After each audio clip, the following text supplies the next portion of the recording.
Աշխարհահռչակ Beatles խմբի հիմնադիր Ջոն Լենոնը հարցազրույցներից մեկի ժամանակ ասաց. «Քրիստոնեությունը կչքվի, Հիսուսը լավ մարդ էր, բայց մենք հիմա նրանից ավելի հայտնի ենք»։ Շուտով նա սպանվեց ատրճանակի 5 հարվածից հենց իր երկրպագուի կողմից։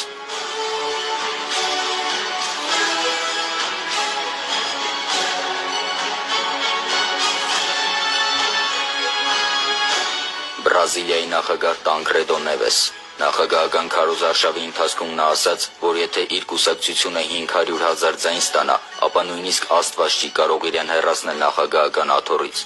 Անշուշտ նա ստացավ իրեն հարկավոր ձայները, բայց նախագահ դառնալուց 1 օր առաջ նա ձեռք բերեց անբուժելի հիվանդություն և շուտով մահացավ։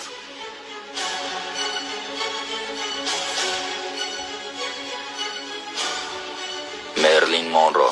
մի ելույթից հետո նրան այցելեց Բիլի Գրահեմը և ասաց, որ Աստծո հոգին է իրեն ուղարկել քարոզելու դերասանուհուն։ Քարոզչին լսելուց հետո Մոնրոն ասաց. «Ես քո Հիսուսի կարիքը չունեմ»։ 1 շաբաթ անց նրա դին գտան սեփական բնակարանում։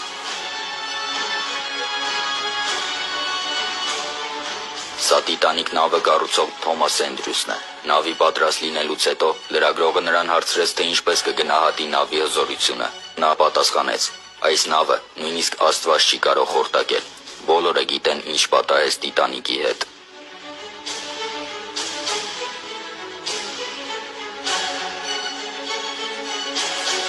Եվ վերջում իհարկե ամենահետաքրքիր պատմություններից մեկը։ 2005 թվականին Բրազիլիայի Կամպինաս քաղաքում մի խումբ ընկերներ հարբած վիճակում գնացին իրենց հետ վերցնելու իրենց ընկերուհիներից մեկին։